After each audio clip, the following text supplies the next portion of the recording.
सदाशिवसमारम्भां शङ्कराचार्यमध्यमामस्मदाचार्यपर्यन्तां वन्दे गुरुपरम्परां श्रुतिस्मृतिपुराणानाम् आलयं करुणालयं नमामि भगवत्पादं शङ्करं लोकशङ्करं शङ्करं शङ्कराचार्यं केशवं वादराजं सूत्रभाष्यकृतौ वन्दे भगवन्तौ पुनः पुनः ईश्वरो गुरुरात्मेति मूर्तिभेदविभागिने व्योमवद्व्याप्तदेहाय श्रीरामूर्तये नमः।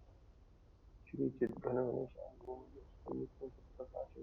नामरूपयोः अधिष्ठानं बुद्ध्यबोध्यं बुद्धे प्रत्यक्ष निर्मलस्वार्थवेदान्तवेद्यं प्रत्यक्परं सह तदेवान्त्यं चितामतिः।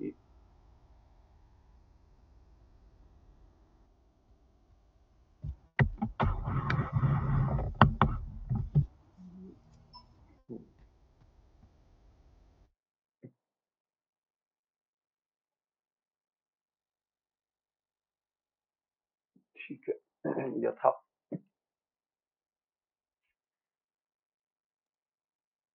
कल हम देख रहे थे मुख्य सामानाधिकरण और बाधाएं सामानाधिकरण। तो मुख्य सामानाधिकरण के लिए उदाहरण दे दिया यहाँ पे कि जैसे घटाकाश महाकाश के साथ अभेद में सदा रहता है, कभी भी घटाकाश महाकाश से भिन्न हुआ ही नहीं, इसीलिए उसको मुख्य सामानाधिकरण कहते हैं। वैसे ही कूटस्थ और ब्रह्म के बीच में कभी भी अभेद रहा है, संसारी अवस्था में भी कूटस्थ जीव के साथ जुड़ा हुआ होते हुए भी असंग है और ब्रह्म के साथ सदा अभिन्न है, इसलिए उन दोनों में मुख्य सामानाधिकरण। और बाधाएं सामानाधिकरण के लिए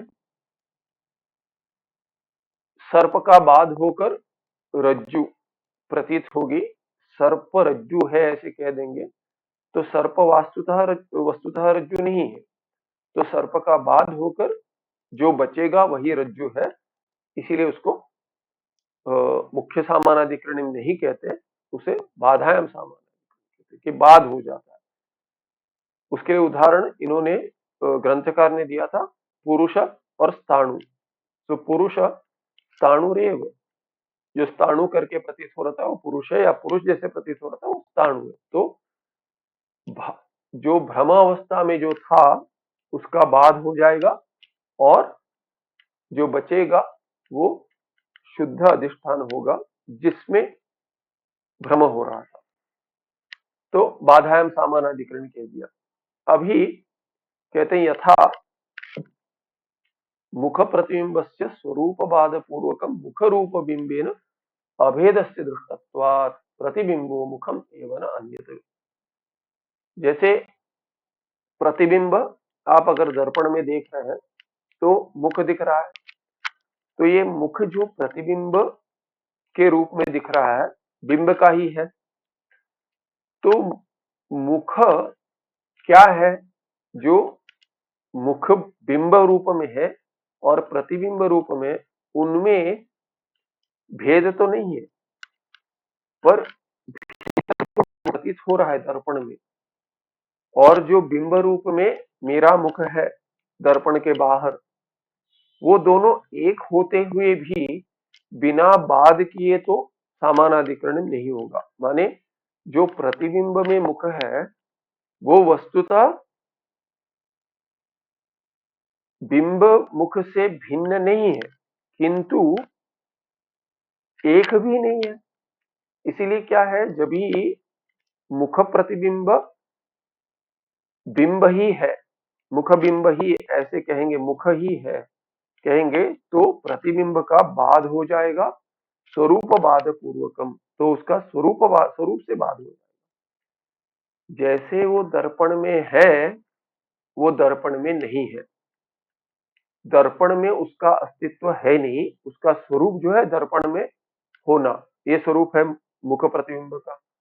तो स्वरूप से उसका बाध हो जाएगा, और बाध होने के बाद माने स्वरूप बाध पूर्वकम, पूर्व में स्वरूप का बाध हो जाएगा। दर्पण में जो प्रतिबिंब है वो वस्तुतः नहीं है, वहां कहां पर है, बाहर ही है। मुख रूप बिंबेन अभेदस्य दृष्टत्वात्। तो स्वरूप के बाद होने के बाद ही वो जो मुख है दर्पण में, वो यही मुख है बिंब में जो है मुख रूप बिंबेन अभेदस्य दृष्टत्वात्। यही देखा गया कि बिना बाद किए ये नहीं कह सकते कि मुख में जो है वो दर्पण में जो मुख है वो वस्तुतः मुख ही है। ऐसे जब भी कह देते तो उसका स्वरूप का बाद हो जाता है, माने वो है नहीं, भीतर है नहीं, वो बाहर ही है, दर्पण के बाहर ये और एक ही है। ऐसे प्रतिबिंब मुखम एवं न अन्यत्। इसीलिए प्रतिबिंब जो है वो दर्पण के भीतर दूसरा कोई नहीं है किंतु मुख ही है। अतः प्रतिबिंब से बिंबेण सह बाधायाम एव सामानाधिकरण भवति। इसीलिए कैसे सामानाधिकरण होगा इनमें, बाद पूर्वक है, बाद पहले होना चाहिए, होना पड़ेगा, इसीलिए कहते हैं बाधायाम सामानाधिकरण। यथावा और स्थाणु पुरुष का जो उदाहरण दिया था वही दोबारा बताते हैं। यथावा स्थाणु पुरुष भ्रमानंतरम, स्थाणु की जगह पुरुष का भ्रम हुआ था, उसके बाद जो विचार करेंगे, विचारात स्थाणुत्वेन ज्ञाने सति, कि पुरुष का अभी ज्ञान कैसे हो गया। पहले पुरुषत्वेन था कि ये पुरुष ही है, चोर है, ऐसे डर था, पर अभी ऐसा नहीं है। क्यों, विचारात, विचार के बाद क्या होता है, स्थाणुत्वेन ज्ञाने सति, स्थाणो स्थाणुत्वेन ज्ञाने सति। पहले स्थाणो पुरुषत्वेन ज्ञानम आसीत, पहले क्या था, स्थाणु को पुरुष के रूप में ऐसे भ्रम हो रहा था। अभी जो विचार किया, अरे नहीं ये तो हिल भी नहीं रहा है, जहां प्रतीत हो रहा था वही है, इसीलिए ये क्या है, ये स्थाणु है न कि पुरुष है। जब ये ऐसा निश्चय हो जाता है तभी कहते हैं कि ये स्थाणु स्थाणुत्वेन, स्थाणु स्थाणु जैसे ही स्वरूप में प्रतीत हो रहा है, अभी ज्ञान हो रहा है उसका, स्थाणु जैसे होता है वैसे ही स्थाणु का ज्ञान हो गया। तो यथा यथा स्थाणु, जैसे स्थाणु है वैसे ही ज्ञान हो गया, तथा वैसे ज्ञान हो गया, इसलिए स्थाणुत्वेन करके कह दिया। पहले पुरुषत्वेन ऐसे वो था, भ्रम था, और यथार्थ था ज्ञान, अभी यथार्थ ज्ञान हो गया, तभी ज्ञाने सती पुरुष स्थाणुरेव। अरे ये पुरुष जो दिख रहा था वो क्या है, वो स्थाणुरेव, वो स्थाणु ही है। तो पुरुष और स्थाणु तो एक नहीं हो सकते किसी भी भाषा में, इसीलिए उसका अर्थ क्या करना पड़ेगा, यदि पुरुषस्य स्थाणुना सह बाधायामेव सामानाधिकरणं जायते। तो पुरुष का तो क्या है, स्थाणु के साथ ऐक्य कब हो जाएगा, जब ही पुरुष का बाद होगा और स्थाणु स्थाणुत्वेन प्रतीत होगा। तो पुरुष नहीं है ये, पुरुष जो है वो स्थाणु है, माने ये पुरुष जो है स्थाणु ही है। इसका अर्थ क्या हो गया, ये पुरुष है ही नहीं, ये पुरुष पुरुष जैसे दिख रहा था, स्थाणु पुरुष जैसे दिख रहा था, वो पुरुष है नहीं पर स्थाणु ही है, ऐसा अर्थ हो जाएगा। माने पुरुष है ही नहीं, पुरुष के रूप में है ही नहीं। तो यही बात है, संसार का भी ऐसी बात होता है, ये संसार ब्रह्म ही है, सर्वम खलविदम ब्रह्म। ये संसार वस्तुतः जैसे प्रतीत हो रहा है संसार के रूप में है ही नहीं, नाम रूपात्मक प्रपंच है ही नहीं, तो क्या है, उसका अस्तित्व है ही नहीं। तो अस्तित्व जो है वो ब्रह्म ही है, केवल ब्रह्म ही है। तो जब भी संसार का संसारत्व न बाध हो जाएगा, नाम रूपात्मकत्व न बाध हो जाएगा और रह जाएगा सच्चिदानंद ब्रह्म, तो ब्रह्मत्व न जब ज्ञान होगा तभी वो ब्रह्म ही रह जाएगा। तभी कहेंगे इदम सर्वम, प्रपंच जो है जगत, इदम सर्वम जगत ब्रह्म एव, माने जगत जगत्वेन नास्ति, नाम रूपात्मकेत्वेन आत्मकेत्वेन नास्ति, किंतु ब्रह्म रूपेण एव अस्ति। ये उसका बाद है, और बाधायाम एव सामानाधिकरणं जायते। तथा आभासस्य अपि बाधानंतरम एव ब्रह्मणा सह अभेद संभवति। वैसे भी आभास जो है कूटस्थ अंश था, उसका तो मुख्य सामानाधिकरण है ब्रह्म के साथ, पर आभास जो है उस अंश का बाधानंतरम एव ब्रह्मणा सह अभेद संभवति, आभास का आभासत्वेन ब्रह्म के साथ समानाधिकरण नहीं हो पाएगा मुख्य। तो क्या कहना पड़ेगा आपको, उसका बाद करना पड़ेगा कि आभास वस्तुतः है नहीं, क्योंकि आभास तो प्रतिबिंब है, बिंब के बिना संभव नहीं है। और आभास जैसे प्रतिबिंब जैसे दर्पण में मुख का दिख रहा था, वो है नहीं दर्पण के अंदर, वैसे ही जो ये प्रतिबिंब आभास जो अविद्या अंतःकरण में प्रतीत हो रहा है, मैं हूं ऐसे, वो तो मैं हूं ही नहीं, वहां पे मेरा अस्तित्व है ही नहीं, भिन्न अस्तित्व है ही नहीं। इसीलिए क्या है कि जब ये आभास ब्रह्म है कह देंगे, तो आभास क्या है, आभास नहीं है, ब्रह्म ही है। और ये अस्थि के रूप में नहीं है, अस्मि के रूप में। इसीलिए कूटस्थः अहम ब्रह्म अस्मि। अभी आभासो अहम ब्रह्म अस्मि, उसमें क्या हो, बाद हो जाएगा, आभास का बाद हो जाएगा, अहम ब्रह्म एव अस्मि। न तो आभास ऐसे ब्रह्मणा स अभेद संभवती, कभी बाधानंतर में, बाद के बाद ही होगा। आगे कहते हैं तस्मात्, इसीलिए क्या हो गया सिद्ध अभी, तस्मात् अहम इति शब्द बोध्य आभासो ब्रह्मैव न ततो अन्यः। इसीलिए अहम शब्द से जो आभास, आभास जिसमें हो रहा है और जिसका आभास हो रहा है बिंब का, ब्रह्म का, शुद्ध चैतन्य का, ये तीनों मिलकर जहां अहम करके प्रवृत्ति थी, पहले प्रतीति, यही मैं हूं। अभी क्या हो गया, अहम ब्रह्मास्मि कहने से क्या हो गया, कूटस्थ अंश तो था जो, तो वो तो कभी भी ब्रह्म ही हूं, वही मेरा स्वरूप है वस्तुतः, वास्तविक स्वरूप है, और वो ब्रह्म ही मैं हूं। और जो आभास है, उसमें जो अहम इति शब्द बोध्य आभास अंश जो है, वो तो किस अंश में हो रहा है प्रतिबिंबित, वो तो जड़ में प्रतिबिंबित हो रहा है। जड़ तो मैं हो नहीं सकता, और जड़ ब्रह्म है नहीं, इसीलिए जड़ के साथ भी जगत जो है, शरीर तो जगत के अंतर्गत है, नाम रूपात्मक, इसीलिए अंतःकरण और अविद्या भी उसके अंदर ही अंतर्गत है। कारण रूप में हो अविद्या, कारण शरीर, तो प्रपंच जो है ये तो जड़ है, उसमें, उस प्रपंच में जो अंतर्गत अंतःकरण है, उसमें मेरा प्रतिबिंब हो रहा है। मेरा माने मैं जो कूटस्थ ब्रह्म हूं, उसका प्रतिबिंब हो रहा है। तो उसमें भी अहम तादात्म्य जो पहले था, या अभी भी ज्ञान जब उत्पन्न हो रहा है, प्रक्रिया चल रही है, तभी जो तादात्म्य है वहां पे तस्मात् अहमिति शब्द बोध्य आभास ब्रह्म एव, वो तो ब्रह्म ही, कैसे ब्रह्म है, वो बाद होकर ब्रह्म है, वस्तुतः आभास है ही नहीं। इसीलिए आभास कभी भी प्रतीत हो रहा था उस रूप में था ही नहीं, पर ब्रह्म के रूप में उसका अस्तित्व है। चैतन्य भी ब्रह्म का ही है। इसीलिए वहां त्रुटि हो गई कि सामानाधिकरण्य या सामानाधिक तादात्म्य हो गया। वो तादात्म्य तो वस्तुतः ठीक नहीं है, वहां पे तो भ्रांति हो रही थी, किंतु उसका बाद कर कर चिदाभास ब्रह्म है। चिदाभास रूप में जो मैं प्रतीत हो रहा था, वो चिदाभास रूप में मैं नहीं हूं, क्योंकि मैं उसका बाद पूर्वक क्या हूं, ब्रह्म ही हूं, न तथा अन्य, ऐसे सिद्ध हो गया। आभास से ब्रह्मणा सह ईदृश बाधायाम सामानाधिकरण्यम संभव। तो आभास का तो ब्रह्म के साथ ऐसे ही बाध होकर सामानाधिकरण्यम संभव होगा, सिद्ध होगा। हे सौम्य, इत्थम एव अहम इति शब्दगम्यस्य कूटस्थस्य ब्रह्मणा स मुख्य अभेदः आभासस्य तु बाधायाम अभेद इति जानी।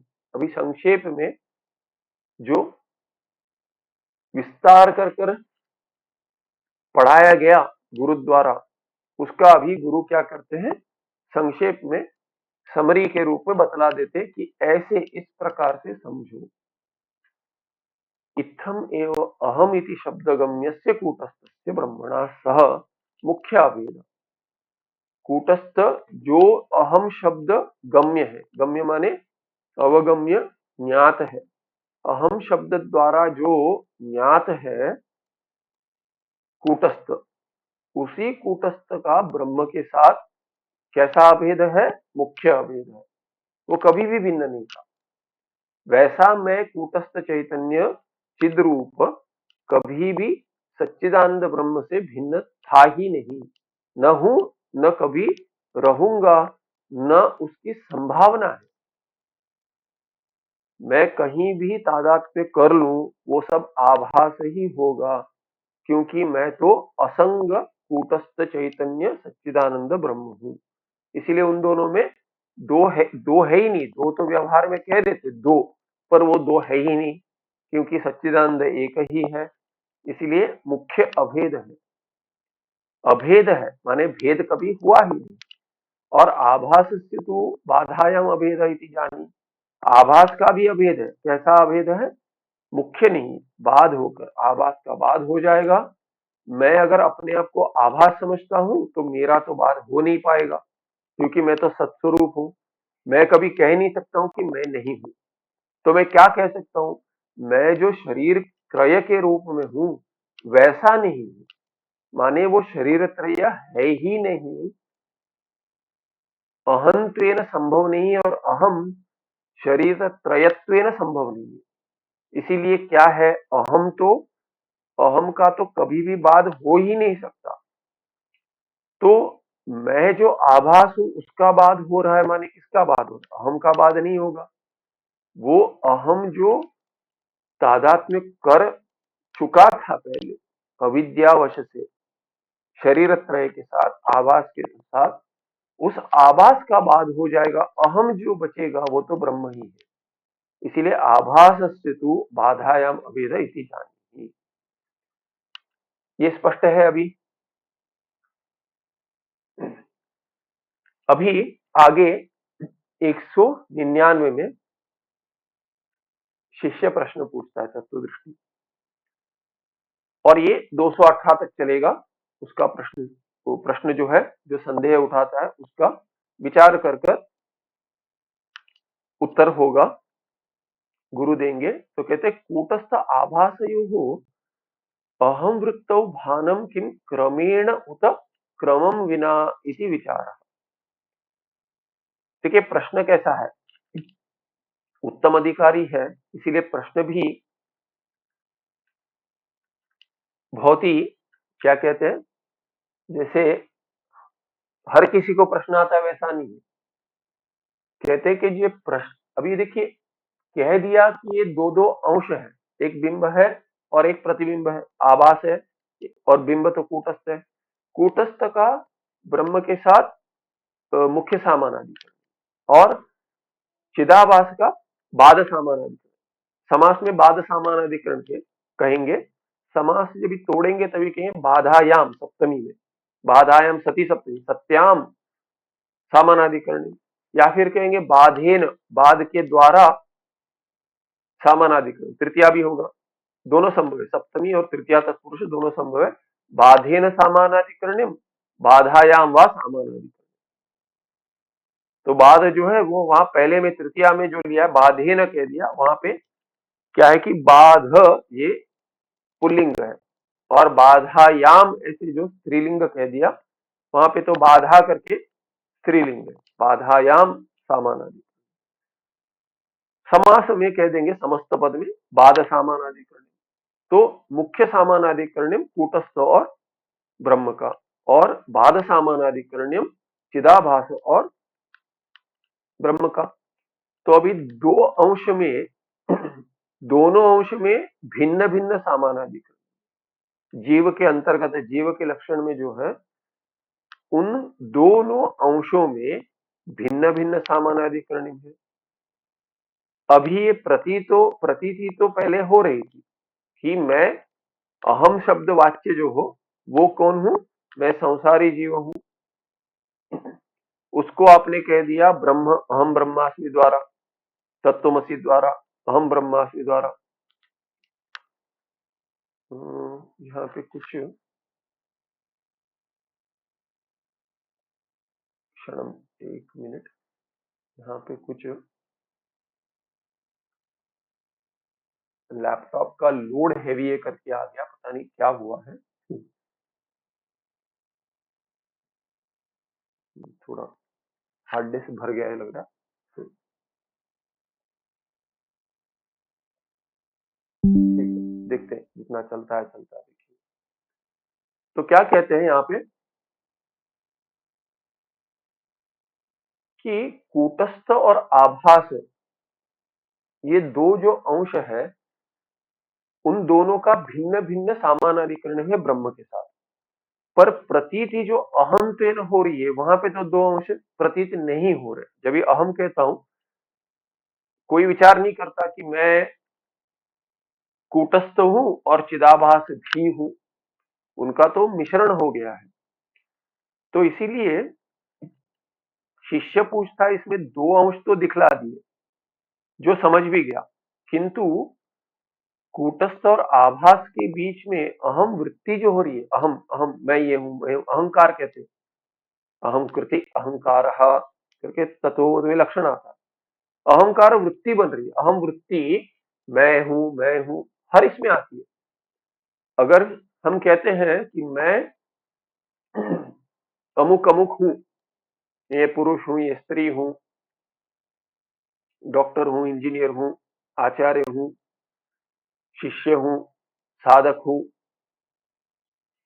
सभी में एक मैं हूं करके जब कहते हैं तो ये मैं अहम, ये तो है ही है उसमें विचार में। उसके बाद जो अंग्रेजी में कह देते हैं प्रेडिकेशन, प्रेडिकेट कर दे मैं ये हूं, पर मैं तो पहले आएगा।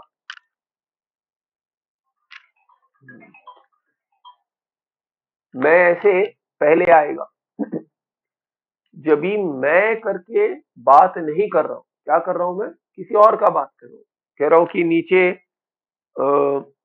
आज तो थोड़े थोड़ा शब्द हो रहा है, कहीं भजन चल रहा है। अगर मैं कह रहा हूं कहीं भजन चल रहा है, यहाँ पे पीछे उसका शब्द सुनाई दे रहा है, अगर मैं ऐसे वाक्य बोल रहा हूं या विचार भी कर रहा हूं, उसमें तो अहम है नहीं वाक्य में, पर उसमें भी बिना अहम के नहीं संभव। अहम तो उसमें भी है कि मैं ऐसे सोच रहा हूं, क्योंकि अहम वृत्ति तो होती है। बिना अहम वृत्ति सोच संभव नहीं है।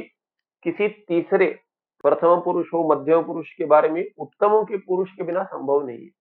उत्तम पुरुष भले भले ही वाक्य में ना हो, माने फर्स्ट पर्सन वाक्य में नहीं हो, फिर भी जब भी सेकंड पर्सन और थर्ड पर्सन का विचार कर रहे हैं, वो तो फर्स्ट पर्सन ही कर रहा है, उत्तम पुरुष ही कर रहा है। इसीलिए उसको पुरुषोत्तम कहते हैं। भगवान गीताचार्य कृष्ण 15वें अध्याय में पुरुषोत्तम योग करके कह देते, उत्तम पुरुष पुरुषोत्तम। केवल उसको शब्दों को समास में आगे पीछे कर देंगे तो ऐक्य हो जाएगा, महावाक्य। उत्तम पुरुष पुरुषोत्तम, ये महावाक्य हो जाएगा, क्योंकि जो उत्तम पुरुष जीव है वही पुरुषोत्तम ईश्वर है। तो बिना उत्तम पुरुष के मध्यम पुरुष और प्रथम पुरुष का विचार भी संभव नहीं है, वाक्य भी संभव नहीं है। तो वाक्य में जो वाक्य बोल रहा है वहां तो अहम वृत्ति बन रही है, उसके बाद भिन्न वृत्ति बन रही है। तो ये कूटस्थ आभास का मिश्रण होकर जो उत्तम पुरुष बन रहा है जीव, उसकी अहम वृत्ति बन रही है, प्रतिक्षण बन रही है। जब भी विचार चल रहा है तभी वो बन ही रही है। जब भी मैं हूं ऐसे विचार किए बिना भी सिद्ध हो रहा है, तभी वो अहम वृत्ति बन रही है। स्पष्ट कभी होती है जब भी उत्तम पुरुष वाक्य में है, अहम गच्छामि, अहम तिष्ठामि, लंघयामि इत्यादि भगवान भाष्यकार अध्यास भाष्य में कहते हैं, तो अहम वृत्ति बनती है। तो उस अहम वृत्ति में तो एक है, एक ही अहम करके एक ही है। दो हो जाएंगे तो क्या कहेंगे डॉक्टर जी, उसको सिजोफ्रेनिया है कह देंगे, सिजोफ्रेनिया हो जाएगा। एक अगर अहम वृत्ति में एक से अधिक हो गए तो सिजोफ्रेनिक हो गया। पर ऐसा नहीं है, कि वहां पे कूटस्थ अंश और चिदाभास अंश है, उनका मिश्रण होकर एक बन गया है। तो इसीलिए शिष्य क्या पूछ रहा है, कूटस्थ आभासयो हो अहम वृत्तौ। ये क्या नहीं, कहीं हाँ कुछ गलती से क्लिक हो गया। हाँ, कूटस्थ आभासयो अहम वृत्तौ भानम किम क्रमेण उत क्रमम बिना इति विचार। क्या विचार कर रहे हैं कि अहम वृत्ति में जो भान हो रहा है, किनका, कूटस्थ और आभास का, दोनों का मिश्रित भान हो रहा है। पर ये जो भान हो रहा है कूटस्थ है, विचार करते तभी भी कूटस्थ अंश है उसमें और आभास अंश है, तभी पता चलता है दो अंश है प्रक्रिया के अनुसार। किंतु इनका जो भान होता है अहम वृत्ति में, वो क्रम से होता है कि ये कूटस्थ है, ये मैं हूं, और अभी चिदाभास बन गया, ये मैं हूं, होता है ऐसे।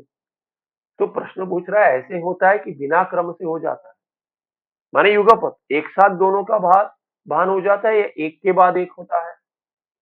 कभी कभी के एक के बाद एक होकर इतने जल्दी हो जाता है कि पता नहीं चलता कि दो भिन्न भिन्न है।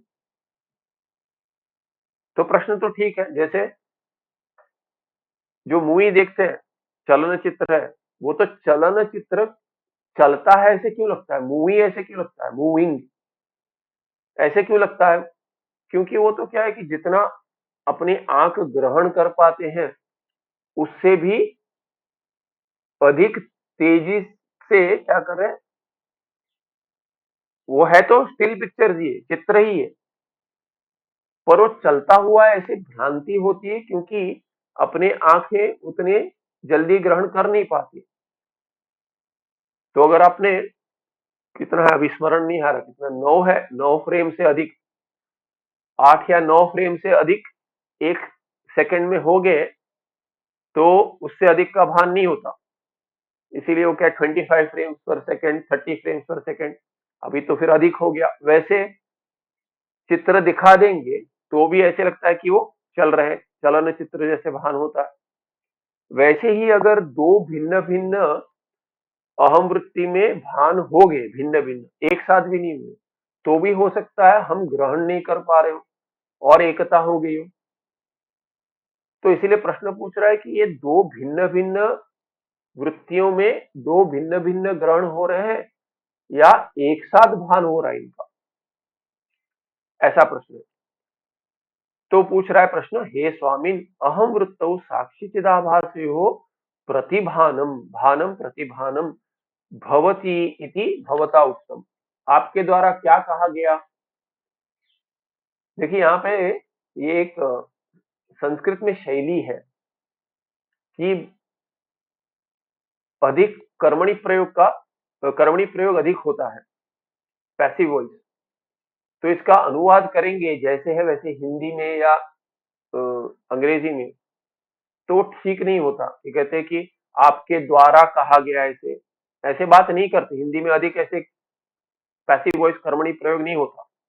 आपने जो कहा कहते वो तो कर्तरी प्रयोग है, तो आपने जो कहा करके कहेंगे। पर आपने जो कहा कर्तरी प्रयोग कहाँ होता है, जहां कर्ता मुख्य है, प्रधान है, तिंग सामानाधिकरण कहते हैं उसको। कर्ता का तिंग सामानाधिकरण होता है क्योंकि वो मुख्य है, प्रधान है विवक्षा में, कि मैं कर्ता के बारे में क्रिया के साथ जुड़कर कुछ बात करना चाह रहा हूं। दिस इज एन असाइड, भाषा के बारे में बता रहा हूं कि ये कैसे वाक्य रचना करते हैं संस्कृत में। ये शैली है कि जहां कर्मणी प्रयोग है वहां कर्म की चिंता, माने जो विषय है उसकी चर्चा करने चाह रहे हैं, धातु का जो विषय है, क्रिया का विषय है, तभी कर्मणी प्रयोग होता है। और यहाँ पे वस्तुतः कर्ता में प्राधान्यत्व नहीं दिखाना चाह रहे, विषय में ही प्राधान्यत्व में, इसीलिए अधिकतर क्या है कर्मणी प्रयोग ही होता है। आप देखेंगे बहुत सारा होता है, पर उसको हिंदी में कह देंगे आपके द्वारा कहा गया, ऐसे करना पड़ेगा अनुवाद, उतना है तो वैसे ही। पर क्या है कि रनिंग ट्रांसलेशन कर देते हैं अंग्रेजी या हिंदी में, क्योंकि अंग्रेजी में क्या कहना पड़ेगा, what was stated by you, ऐसे कितनी बार तो what was stated by you करके प्रयोग कहाँ करते, कोई बात करने कहता है तो यू हैड सेड कहते हैं, what was stated by you करके कोई ऐसे बात नहीं करता। तो ये शैली है संस्कृत में। तो दोनों, और अनुवाद तो दोनों और होता है कि ऐसे कि व्हाट यू हैड सेड, आपने जो कहा था, आपने ऐसे कहा। ऐसे ही हिंदी में अधिक कर्तरी प्रयोग होता है, पर यहाँ पे ये अ, शिष्य ऐसे कह रहा है क्योंकि वो कर्तृत्व तो नहीं दिखा रहा है आचार्य में, विषय में प्राधान्य है, तो इसलिए कहता है कि आपके द्वारा जो कहा गया था पहले, ऐसे कहा गया था। तो अगर सहज भाषा में कहेंगे तो हे स्वामिन, वो स्वामी क्या कह रहे हैं, अहम वृत्ति में साक्षी चिदाभास के बीच जो नहीं, बीच नहीं, साक्षी और चिदाभास का, दोनों का जो प्रतिभान होता है, ऐसे आपने कहा था। कहाँ होता है दोनों का प्रतिभान, दोनों का ज्ञान अहम वृत्ति में होता है। भान होता है माने ज्ञान होता है। अहम वृत्ति में दो अंश है, दोनों का ज्ञान होता है। जब प्रक्रिया से समझेंगे तो साक्षी चिदाभास से भिन्न है, चिदाभास साक्षी से भिन्न है। साक्षी वो है जिसका प्रतिबिंब हो रहा है, चिदाभास हो रहा है, इसीलिए वो भिन्न है। और दोनों अहम वृत्ति में जुड़ गए हैं, दोनों का भान होता है। तो कहते हैं ऐसे आपने कहा था, तत्र किम तयोः युगपत् प्रतीतिर्जायते उत कालभेदेन इति मे संशय। संशय क्या उठा रहे हैं अभी शिष्य, कहते हैं कि उन दोनों का माने साक्षी और चिदाभास का तयोः युगपत् एक साथ प्रतीति ही जायते, एक साथ उनका भान प्रतीति उत्पन्न होती है। उत या फिर क्या, काल भेदेन, कि क्रम से काल भेदे, कि पहले साक्षी का होता है फिर चिदाभास का, या चिदाभास का होता है फिर साक्षी का, ऐसे प्रतीति होती है। ये मेरा संशय है, मैं संशय तन में भगवान विस्पष्टम बोधयतु, वो आप मुझे समझाइए ठीक से, क्योंकि ये प्रश्न तो है संशय के रूप में उठा है, अभी इसका समाधान दीजिए आप। तो उसका उत्तर दे रहे हैं अगले अंक में। पूर्व प्रश्न से उत्तर हम 200 में कहते हैं, क्या उत्तर है, अहम वृत्तौ साक्षी चिदाभासयोर युगपद भानम, एक साथ होता है भान। मिश्रण जिनका हो गया है, ऐसे मिश्रण हुआ है कि बिना प्रक्रिया के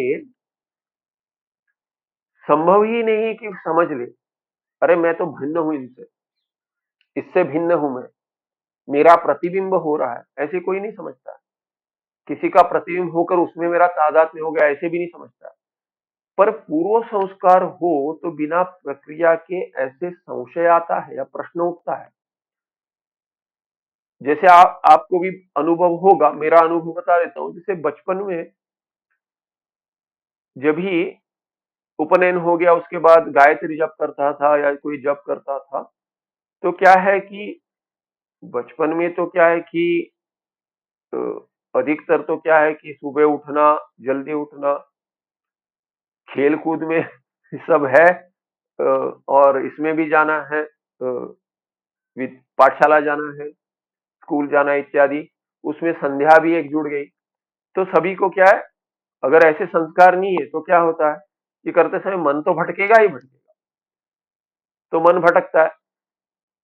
तो जब चल रहा है, कनिष्ठ इतना करना है करके बताया है माता ने, पिता ने, तो उतना चल रहा है जब, तो जब चल रहा है पर ध्यान कहीं और है, और गिनती इतनी है, वो गिनती पूरी हो रही है। तो कोई गिन रहा है, कोई जप कर रहा है, और किसी का ध्यान भटक रहा है कि आज स्कूल जाके ये करूंगा या नहीं करूंगा, या आज देर हो जाएगी, कुछ विचार चल रहा है मन में। तो ये सब एक साथ चल रहा है, कौन कर रहा है, तो जब कर रहे हैं तो नहीं, ये ठीक नहीं है, कुछ और विचार करना ठीक नहीं, जब ठीक से होना चाहिए, इसलिए मन को फिर ले आते हैं और जब करते हैं। तभी एक विचार आता है, आता था, अभी भी आता है, मन अभी भी भटकता है।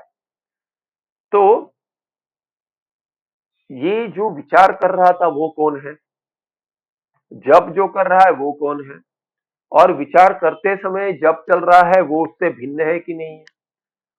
और ये जिसको पता चल गया कि मैं जप करता हुआ मैं कहीं और विचार भी कर रहा हूं, वो जो साक्षी है उन दोनों का, वो कौन है? वस्तुतः मुझे ही पता चल रहा है कि मैं जप कर रहा हूं और मेरा मन भटक रहा है, मैं कहीं और था। शास्त्र में आता है उसके बाद कि अन्यत्र मना अभवम, अन्यत्र मनः अभवम। मैं वैसा वाला बन गया जिसका मन कहीं और था, वैसा व्यक्ति बन गया। माने यहां नहीं था, जप में मन नहीं था, कहीं दूसरी जगह मन था, वैसा व्यक्ति मैं बन गया, न कि जो जप कर रहा था वैसा व्यक्ति। तो दो भिन्न व्यक्ति हो गए। जप तो चल रहा है, मन भी भटक रहा है, और ये पता भी चल रहा है कि मन भटक रहा है और मैं प्रयास कर रहा हूं वापस लाने का, तभी भी जब चल रहा है मन भटक रहा है। तो ये तीसरा कोई है, वो मैं वस्तुता हूं। तो तीनों में मेरा तादात्म्य है। ये तीन भिन्न भिन्न है क्या? वृत्तियां अलग अलग है, तीनों की वृत्तियां भिन्न है। तो अभी जब भी मैं कहता विचार करता हूं कि अरे ये जब कर रहा है वो कौन कर रहा था? मैं ही हूं। मन जो भटक रहा था वो कौन था? विचार कर रहा था वो भी मैं ही हूं। इन दोनों को देखकर मन को वापस लाकर जब ठीक से करे, ये ठीक नहीं है ऐसे जो त्रुटि दिखा रहा था वो भी मैं ही हूं। तो वो मैं हूं क्योंकि मैं उन दोनों को देख पा रहा हूं, इसलिए वो मैं श्रेष्ठ मैं हूं। बाकी तो अपना काम कर रहे हैं, पर पीछे जो अहम वृत्ति बन गई, जो विचार इन दोनों को देख रही है, वो वस्तुतः मैं हूं। अगर मैं सोचूंगा तो ये कौन है करके जो प्रश्न आएगा, तभी वो मुझसे दूर हो जाएगा, क्योंकि मैं उसका उसका साक्षी बन रहा हूं।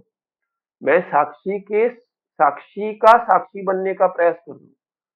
जो साक्षी के रूप में है, जो जानता है कि जब कर रहा हूं तभी मन भी भटक रहा है, वो जो साक्षी है वो वस्तुतः मैं हूं।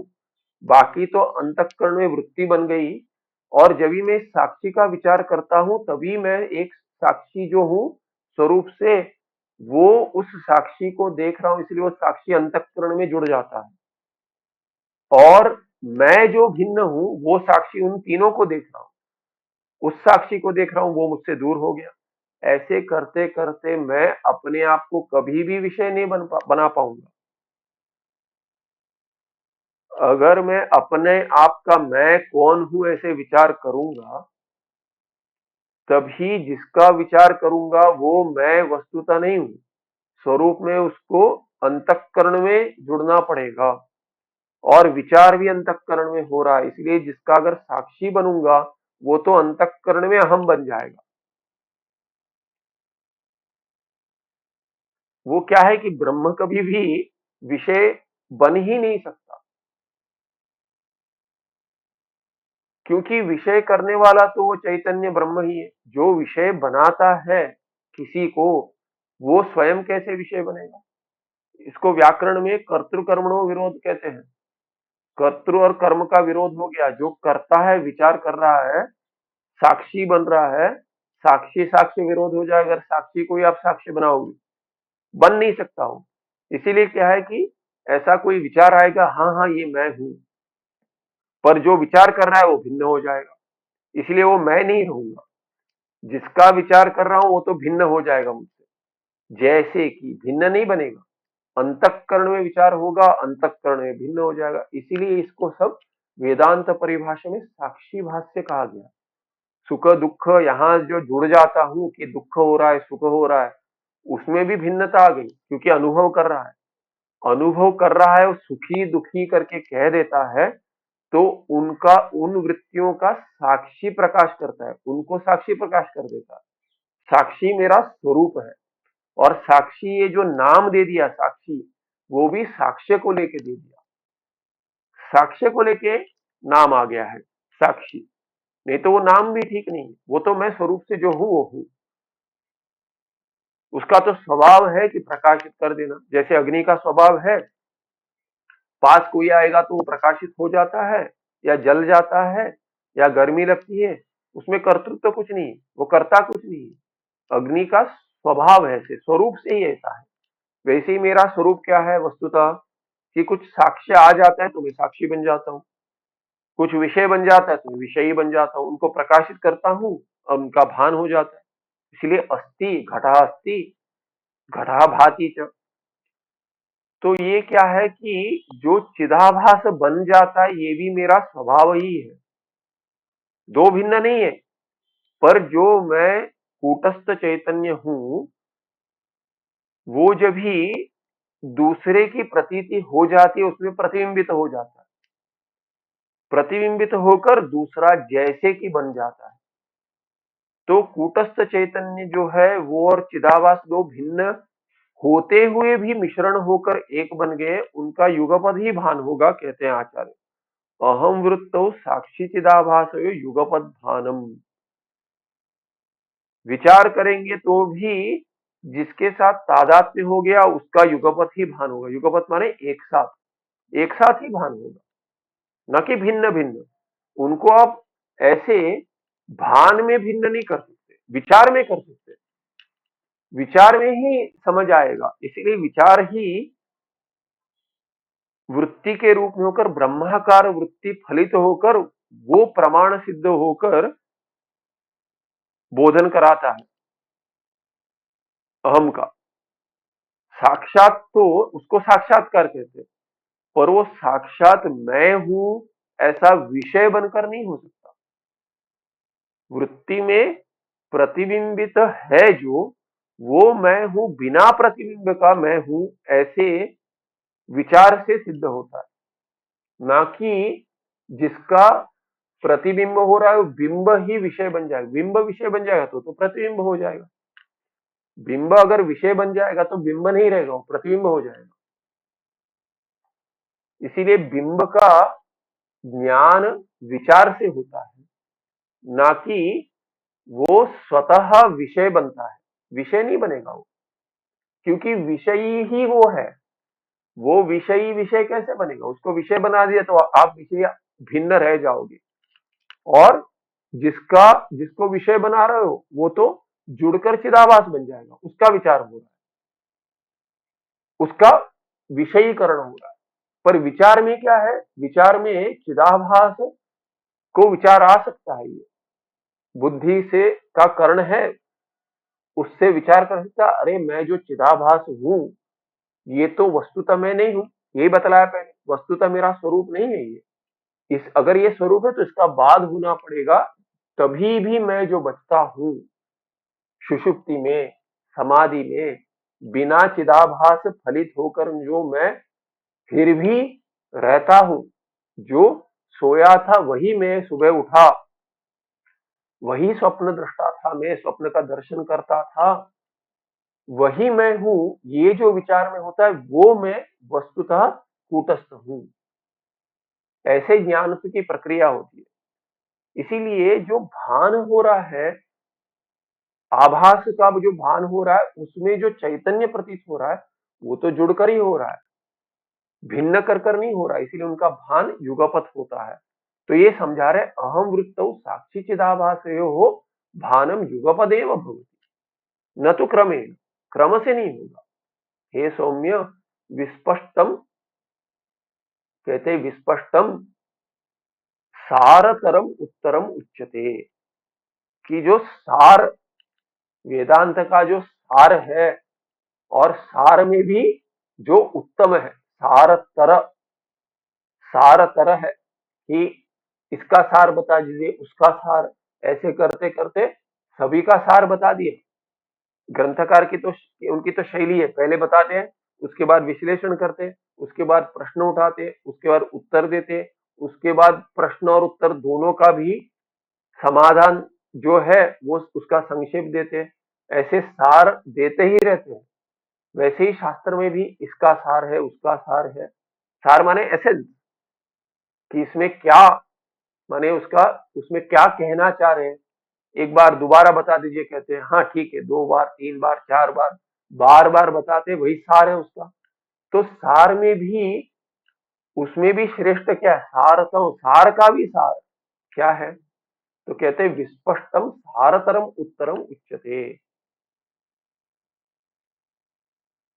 उत्तम सार जो उसका विस्पष्ट, स्पष्ट में भी क्या विशेष रूप से स्पष्ट कर कर उत्तर कहते शृणु सावधान मनाहा।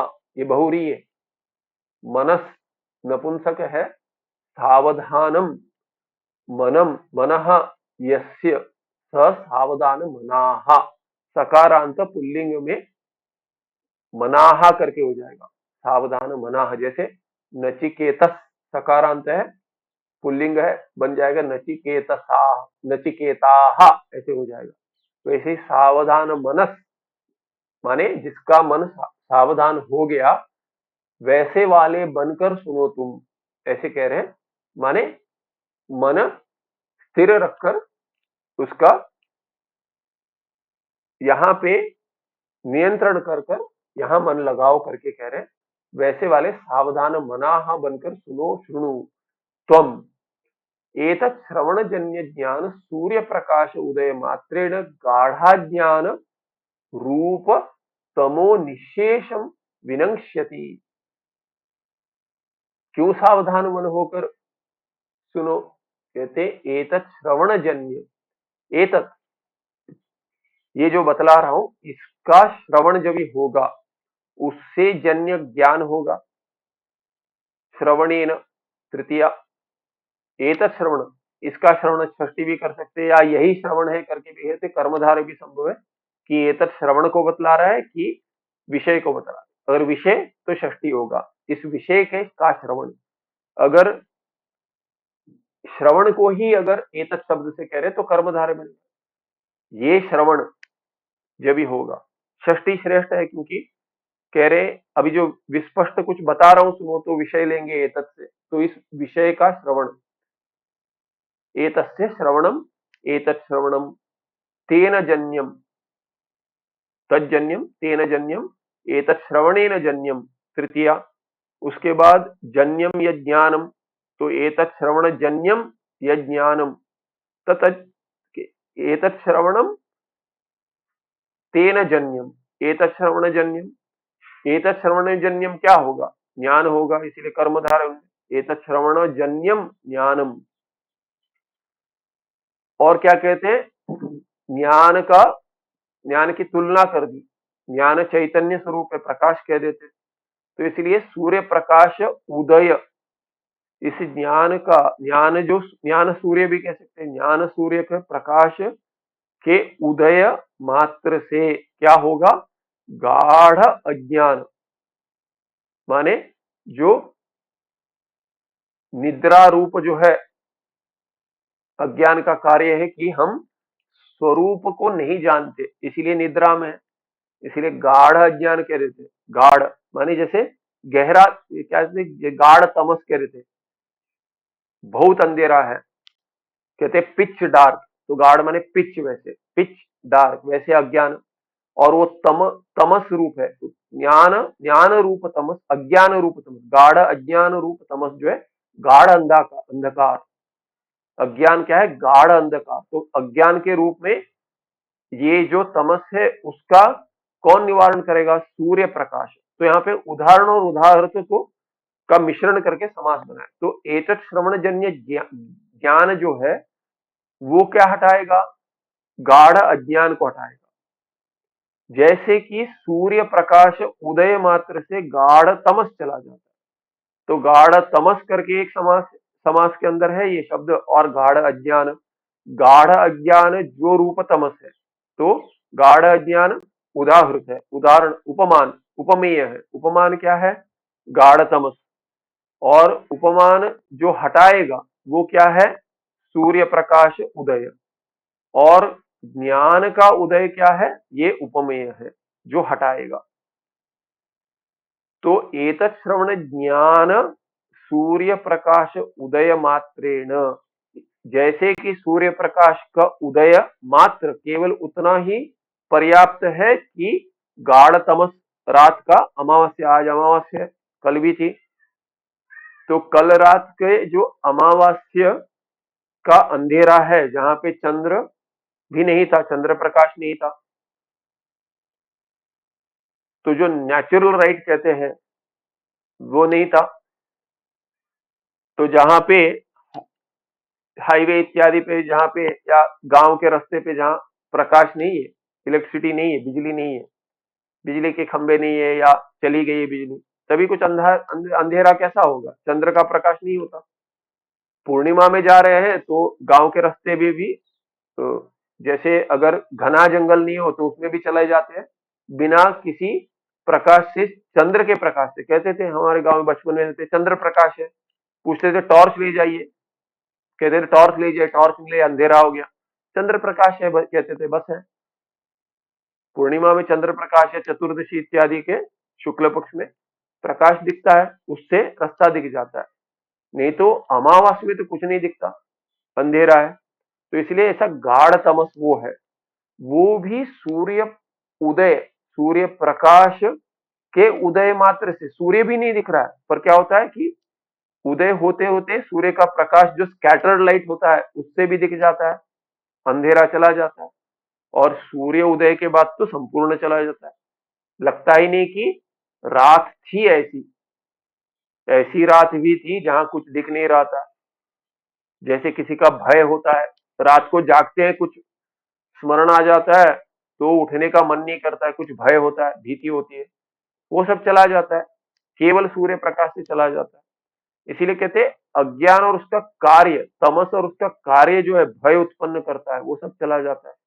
वैसे ही क्या है कि ज्ञान, श्रवण जन्य ज्ञान से क्या होगा, ज्ञान मात्र से प्रकाशित कर देगा स्वरूप को।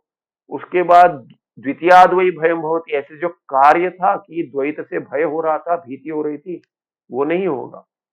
वो कह रहे हैं यहाँ पे, एतत् श्रवणजन्य ज्ञान सूर्य प्रकाश उदय मात्रेण गाढ़ अज्ञान रूप तमः निशेषम विनश्यति।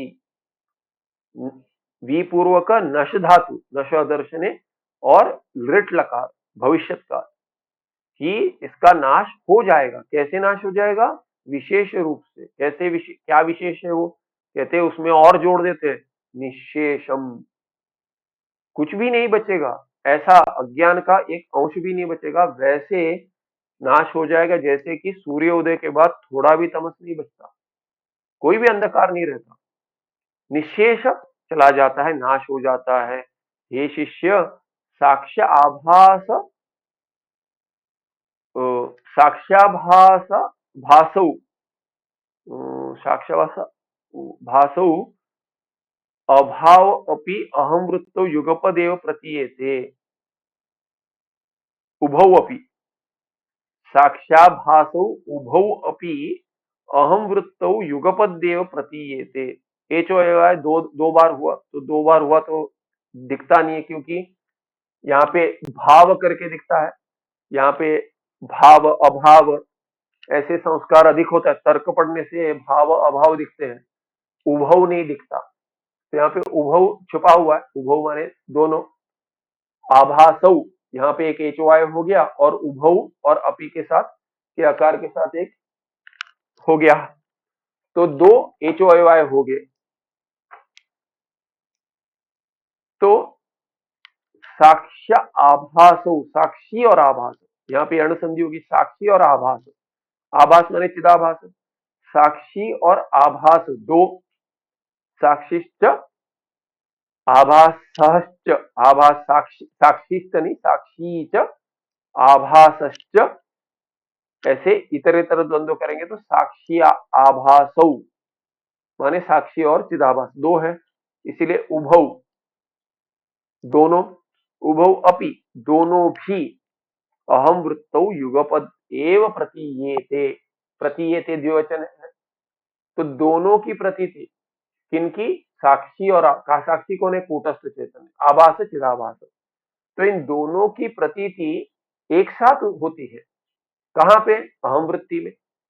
अहंकार वृत्ति होती है, अहम वृत्ति, अहम अहम अहम ऐसे चलते रहता है, कभी भी अहम अहम, अहम पहले उत्पन्न होता है और झटिति बहुत ही जल्दी जुड़कर ही दूसरा कुछ विचार आ जाता है। इसलिए अहम, मैं ये हूं, या मैं जानता हूं, मैं सोचता हूं, मैं कहता हूं, मैं चल रहा हूं, मैं बोल रहा हूं, मेरी सुनो, इसमें सब मैं, अहम वृत्ति है उसमें। और दूसरा वाक्य बन रहा है मध्यम पुरुष और प्रथम पुरुष का, उसमें भी उत्तम पुरुष अहम है, उसमें अहम वृत्ति आ जाती है, उसके बाद कह देते क्योंकि कहने के लिए भी इंद्रियों के साथ तादात्म्य होना पड़ेगा, कर्ण कर्ण रूप में प्रयोग होना पड़ेगा, इसीलिए अंतःकरण के साथ शरीर के साथ तादात्म्य होना पड़ेगा जहां पे इंद्रियां हैं। इसीलिए मध्यम पुरुष और प्रथम पुरुष का भी अगर विचार या बात कर रहे हैं वाक्य में, फिर भी अहम वृत्ति तो होगी ही होगी। उसके बाद दूसरी वृत्तियां आती है। तो इसलिए अहम वृत्ति में दोनों कूटस्थ साक्षी चैतन्य और चिदाभास आभास या प्रतिबिंब ये एक साथ उत्पन्न होते, इनकी प्रतीति भी एक साथ होती है। वेदांत प्रकरणेषु सर्वत्र, वेदांत प्रकरणों में क्या सर्वत्र क्या हो जाता है, वेदांत प्रकरणेषु सर्वत्र आभास इति शब्देन अंतःकरण सहित चिदाभास एव ग्राह्य। सभी वेदांत प्रक्रियाओं में प्रकरण में जहां जहां आभास कहते हैं, इस शब्द से किनका ग्रहण करना चाहिए, ये तो पहले बहुत बार आ चुका है, अंतःकरण सहित चिदाभास एव ग्राह्य। तो दो अंश बता दिए, और विचार करते समय दो अंश कौन से, चिदाभास और कूटस्थ। और चिदाभास में भी दो अंश है, तो वस्तुतः तीन अंश हो गए। जीव शब्द अहम जो कह देता है, जीव के लक्षण में कह दिया चिदाभास सहित अंतःकरण सहित चिदाभास, वो चिदाभास, और चिदाभास सहित कूटस्थ या कूटस्थ सहित चिदाभास। चिदाभास सहित कूटस्थ नहीं कहेंगे, क्योंकि चिदाभास में तादात्म्य होता है, इसलिए कूटस्थ सहित चिदाभास। तो कूटस्थ सहित चिदाभास तो दो हो गए अभी, पर चिदाभास में ही दो अंश है, वो अंतःकरण सहित चिदाभास है। तो अंतःकरण सहित चिदाभास जब कूटस्थ सहित चिदाभास हो जाते हैं तो तीन अंश वस्तुतः। तो कहते हैं आभास जब भी कहते हैं तभी चिदाभास एक है, उसमें अंतःकरण भी जुड़ा हुआ है, उसी में तो चिदाभास प्रतिबिंब बन रहा है, इसीलिए दोनों का ग्रहण करना। अंतःकरण सहित चिदाभास साक्षी न विषयतया भाति।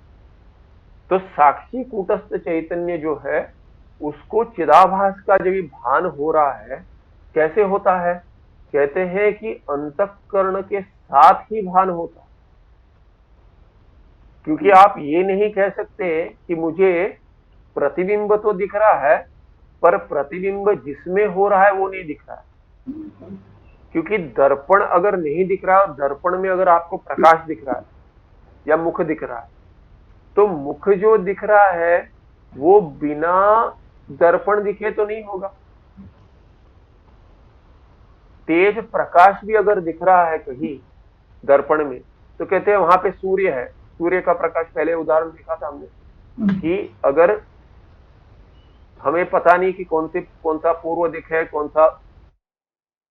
कौन से दिख है, तो सूर्य उदय हो रहा है, तभी प्रकाश अगर तेज किसी दर्पण पे पड़ रहा है तो वहीं सूर्य की भ्रांति होती है, पर वस्तुतः बिना दर्पण देखे तो भ्रांति नहीं होगी। दर्पण की ओर ही देख रहा है, दर्पण दिख नहीं रहा कह सकते हैं, क्योंकि प्रकाश दिख रहा है, पर प्रकाश तो सूर्य का बिना दर्पण के तो नहीं दिखेगा। दर्पण तो दिख रहा है, दर्पण के रूप में नहीं दिख रहा है, वहां पे प्रकाश के रूप में दिख रहा है, पर दर्पण तो दिख रहा है। जैसे रज्जु तो दिख रहा है, रज्जुत्वेन नहीं दिख रहा है, सर्पत्वेन दिख रहा है, क्योंकि इदंत्वेन दिख रहा है। इदम ग्रहण हुए बिना रज्जु का इदम अंश नहीं दिखेगा, तो उसमें सर्प की प्रतीति नहीं हो सकती, क्योंकि कुछ है, ऐसे भान होगा तब जाकर वो क्या है, सर्प है करके कहेंगे। पर अगर कहेंगे अरे कुछ भान ही नहीं हो रहा, कुछ नहीं है, और सर्प है कहेंगे, नहीं होगा। कुछ है जो सर्प है, कुछ नहीं है वो सर्प है करके उस वाक्य का कोई अर्थ ही नहीं है, ऐसा विचार भी नहीं आएगा। इसीलिए कुछ है ऐसा ग्रहण होना पड़ेगा। वैसे ही जब चिदाभास का ग्रहण हो रहा है, तभी साक्षी जब चिदाभास को प्रकाशित कर रहा है, माने बिंब जो प्रतिबिंब दिखला रहा है, तभी वो बिना दर्पण के तो नहीं दिखला रहा है, बिना अंतःकरण के तो नहीं दिखला रहा। इसीलिए कहते हैं अंतःकरण सहित चिदाभास साक्षिण विषयतया भाति। साक्षी का कौन विषय बनता है, साक्ष्य क्या हो रहा है। जब मैं कहता हूं कि प्रक्रिया में चिदाभास है, जैसे मैंने उदाहरण में बताया था, जप के उदाहरण में जब भी कहते हैं ये जप कर रहा हो कौन है, तो तभी साक्षी में बन रहा हूं। वैसे ही अंतःकरण सहित चिदाभास ही साक्षी का विषय बन रहा है। विषयतया भाति माने विषय बन रहा है। कौन बन रहा है? साक्षी का विषय चिदाभास बन रहा है, पर केवल चिदाभास नहीं, अंतःकरण सहित। और साक्षी, आपने तो कह दिया साक्षी तो कूटस्थ चैतन्य और चिदाभास युगपद अहम वृत्ति में भाषित हो रहा है करके आपने कहा था। तो यहाँ पे तो साक्षी का भान नहीं हुआ, तो कहते हैं साक्षी का तो भान हो ही रहा है। साक्षी के भान के बिना कोई विषय बनेगा ही नहीं। विषय जिसका बन रहा है वो तो भान हो, उसका तो भान होना ही पड़ेगा। जो विषयी है वही विषय को जानेगा। तो बिना विषयी बने कैसे विषय को जानोगे? तो जब भी कहते हो घट का ज्ञान हो रहा है, तो ऐसे ही कहते हो ना, अहम घटम जानामि। तो अहम तो वहां पे है, बिना अहम का ज्ञान हुए अहम का बिना सोचे ज्ञान हो रहा है। जब भी कहते हो मैं घट को जानता हूं, तो प्रश्न कोई नहीं उठाता है कि ये घट को जानते हो पट को नहीं जानते हो, ऐसा प्रश्न उठाएगा। पर ये कोई प्रश्न नहीं उठाएगा ये अहम कौन है उसमें। घट को जानने वाला कोने का प्रश्न आता है क्या? मैं घट को जानता हूं तभी मैं तो अपने आप को स्पष्ट हूं। इसीलिए क्या कहता हूं, मैं जिसको विषय बना रहा हूं उसके बारे में चर्चा करता हूं। घट को मैं जानता हूं, उसका अर्थ क्या है? मैं जानता हूं मैंने, मैं तो मेरे लिए स्पष्ट हूं। मैं स्पष्ट बिना हुए घट को मैं जानता हूं करके नहीं कह सकता। मैं जो जानता हूं वो घट को जानता हूं। मैं जो अपने आप को जानता हूं, अहम त्वेन, कि मैं ये हूं, वो घट को जानता है, उसमें तादात्म्य हो गया, इसीलिए मैं उसको जानता हूं। ये तो हो गया चिदाभास को जानना, चिदाभास बनकर उसके बाद घट को जानना। चिदाभास को जानना और घट को जानना अहम वृत्ति में, अहम वृत्ति के द्वारा घट वृत्ति बन रही है, अहम वृत्ति होकर घट वृत्ति बन। पर यहां पे क्या कह रहे हैं, अहम वृत्ति में भी दो अंश एक साथ प्रतिभाषित हो रहे हैं, चिदाभास और साक्षी। तो अभी शिष्य को जो गुरु ने कहा अहं अंतःकरण सहित चिदाभास साक्षिणः विषयतया भाति, साक्षी जो विषयी बन रहा है, किसको विषय कर रहा है? चिदाभास को। कैसे चिदाभास को? अंतःकरण के साथ जो चिदाभास है उसको साक्षी विषय बना रहा है। तो उसमें साक्षी कहाँ आ गया? कूटस्थ का तो भान ही नहीं हुआ करके अगर शिष्य प्रश्न उठाएगा तो उसका उत्तर देते साक्षी तू स्वयं प्रकाशतया भाति। साक्षी तो अपने आप ही प्रकाशित हो रहा है, बिना उसके तो विषय बनेगा ही नहीं कोई। जो साक्षी के द्वारा प्रकाशित हो रहा है वो साक्षी के प्रकाश के बाद ही हो रहा है। तमेव भांतम अनुभाति सर्वम करके कठ में आता है, मंत्र है। उसी का भान, ब्रह्मात्मा का भान साक्षी का भान होने के बाद ही बाकी सबका भान होगा। इसीलिए जो अहम वृत्ति में चिदाभास अंतःकरण सहित प्रतीत हो रहा है, वो प्रतीत तो साक्षी के चलते ही हो रहा है, साक्षी के प्रकाश के चलते ही हो रहा है। बिना उसके तो ग्रहण होगा ही नहीं कुछ भी। इसीलिए साक्षी तो ज्ञात ही है, उसका विचार नहीं करते हो, बस कहते साक्षी तो स्वयं प्रकाशतया भाति, उसको कोई कर्ण नहीं चाहिए। और वस्तुतः सुख दुख चिदाभास इत्यादि का जो ये प्रकाश हो रहा है, ज्ञान का भी अहम घटम जानामि, यहां घट है, घटो अस्ति पटो अस्ति, और अहम घटम जानामि, इसको तार्किक अनुव्यवसाय ज्ञान कहते हैं। व्यवसाय और व्यवसाय क्या है? घट है, और मैं घट जानता हूं, इसको अनुव्यवसाय कहते हैं, तार्किक। तो ये जो तार्किक अनुव्यवसाय कहते हैं, ज्ञान मुझे हो गया घट का, घट है, ये तो ज्ञान हो गया, घट का ज्ञान। तो मैं घट को जानता हूं, ये ज्ञान उससे भिन्न है। तो वो कैसे? मैं घट को जानता हूं, ये इसको क्या कहते हैं? मिटाज नॉलेज कहेंगे। The knowledge of the pot and I know the pot, ये दोनों भिन्न है। आई नो द पॉट माने I know that there is a pot.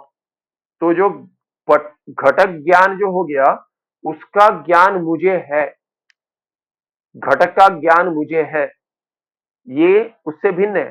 तो मेटा नॉलेज कहेंगे, नॉलेज ऑफ नॉलेज है वो। अगर there is a pot knowledge, तो नॉलेज ऑफ पॉट नॉलेज वो उससे भिन्न है। वो मैं कैसे जानता हूं? तो वो तो साक्षी भाष्य कहते हैं। वेदांत प्रक्रिया में कहते हैं वो साक्षी द्वारा ज्ञात है। उसमें अंतःकरण तो है, अंतःकरण की वृत्ति है, पर उसमें चिदाभास नहीं जुड़ा है। चिदाभास के रूप में उसको ज्ञान तो हो रहा है घट का, पर मैं जानता हूं कि मुझे ज्ञान हो गया घट का, वो तो मैं चिदाभास को जानता हूं। यही है ये कि अंतःकरण सहित चिदाभास साक्षिणः विषयतया भाति। उसमें भी अहंकार वृत्ति बन रही है, उस अहंकार वृत्ति को मैं जान रहा हूं। उस अहंकार वृत्ति में दो अंश है, एक तो चिदाभास है, दूसरा साक्षी है। और और साक्षी जो है वो स्वयं प्रकाश है, और उसका प्रकाश वृत्ति में प्रतिफलित होकर चिदाभास को प्रकाशित कर रहा है। चिदाभास में भी दो अंश है, वो क्या है? अंतःकरण अंश है और चिदाभास अंश। तो अंतःकरण सहित चिदाभास का जो ज्ञान हो रहा है वो तो विषयतया हो रहा है, और विषयीतया स्वयं प्रकाशतया साक्षी का भान भी हो रहा है। चिदाभास सहित अंतःकरण वृत्तिया न साक्षी विषयी क्रियते। इसका अन्वय क्या है? साक्षी न विषयी क्रियते। साक्षी तो विषयी चिदाभास सहित अंतःकरण वृत्ति के द्वारा नहीं हो रहा है, क्योंकि साक्षी तो प्रकाश रूप है, उसको किसी वृत्ति के द्वारा प्रकाश की अपेक्षा नहीं है, वो तो वृत्ति को प्रकाशित कर रहा है। इसीलिए वृत्ति को तो बिंब की अपेक्षा है प्रतिफलित होने के लिए, प्रकाशित होने के लिए, पर वृत्ति के द्वारा तो साक्षी प्रकाशित नहीं हो रहा है। तो साक्षी स्वयं प्रकाशतया भान हो रहा है अहम वृत्ति में भी। क्योंकि पहले जैसे कहा था, उदाहरण में देखिए, सूर्य को जो देख रहे हैं आप वेदांत प्रक्रिया में कैसे है? चक्षुर इंद्रिय दर्पण को जा रहे हैं, दर्पण में सूर्य का प्रकाश हो रहा है। तो दर्पण में जो सूर्य प्रकाश हो रहा है सूर्य का, वो किसको देख रहे हैं? उसमें सूर्य है ही नहीं, पर सूर्य दिख रहा है। इसीलिए क्या कहते हैं? अंतःकरण वृत्ति जो बन रही है वो किसको ग्रहण कर रही है? इंद्रियों द्वारा, चक्षुर इंद्रिय द्वारा अंतःकरण बाहर चला गया, वृत्ति बन रही है, वो दर्पण के अंदर नहीं बन रही है, दर्पण के द्वारा बिंब को पहुंचकर सूर्य की वृत्ति बन रही है। अंतःकरण सूर्याकार वृत्ति बन रही है, दर्पण को भी ग्रहण कर रही है, पर जो सूर्य है, सूर्य जो भी दिख रहा है वो तो वही सूर्य है जो बिंब है। इसलिए बिना उसके तो ग्रहण नहीं होगा। वैसे ही जब भी मैं अंतःकरण में अपना अहम वृत्ति में जो तादात्म्य हो गया उसको ग्रहण कर रहा हूं, उसमें तीन अंश है। अंतःकरण सहित चिदाभास दो अंश हो गए, उसको एक ही अंश करके मैं मानूंगा। और चिदाभास तो मेरे प्रकाश के बिना नहीं बनेगा, प्रतिबिंब है वो, तो मैं ही बिंब रूप में हूं। इसीलिए मेरा तो भान हुआ ही है, बिना भान तो वहां पे प्रतिबिंब ही नहीं होगा। इसीलिए मैं उसका साक्षी बन ही नहीं पाऊंगा। जब भी मैं अपने चिदाभास को जानता हूं, तभी मैं अपने आप को स्वयं प्रकाश के रूप में बिना जाने भी उसका भान हो रहा है मुझको, और साक्षी को साक्षी रूप में ही होता हुआ जानता है।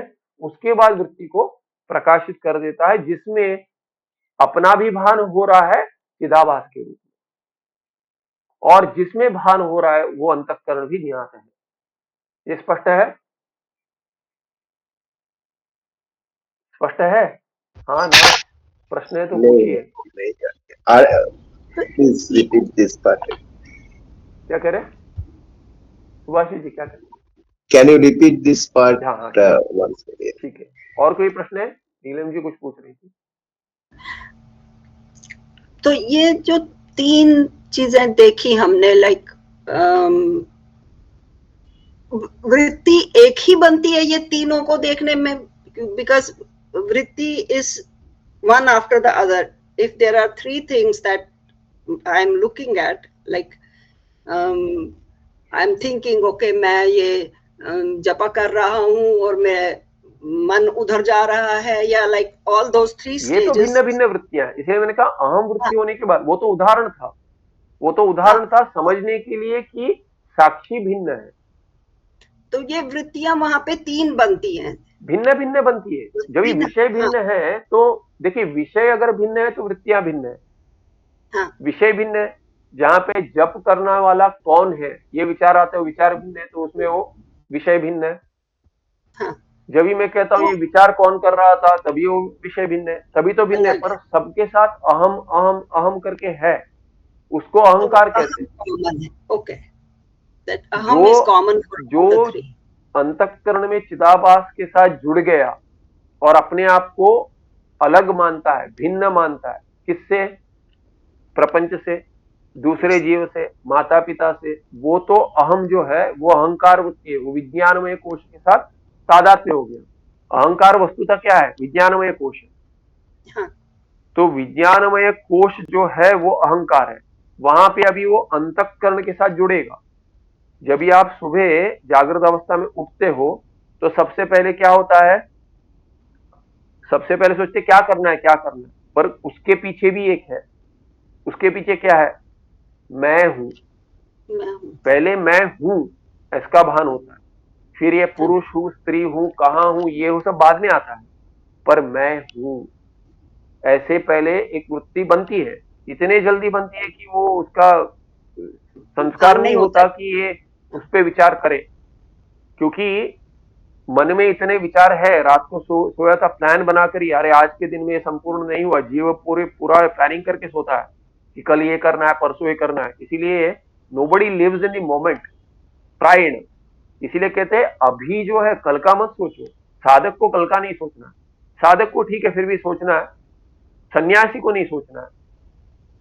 वैसे क्या है कि जिसको आप जितना कल का विचार करोगे उतने ही सुबह क्या सोते समय विचार करो, तो कल उठते ही सबसे पहले वही विचार आएगा, जिसके साथ सोए वही विचार आएगा। इसीलिए क्या है कि बहुत सारा, अभी कहते हैं अरे इनको क्या पता, इनको क्या है कि पढ़ाना है, उसके बाद क्या बंद करके भिक्षा लेके बस, और क्या करना है इनको, तो कुछ नहीं करना, क्या काम है।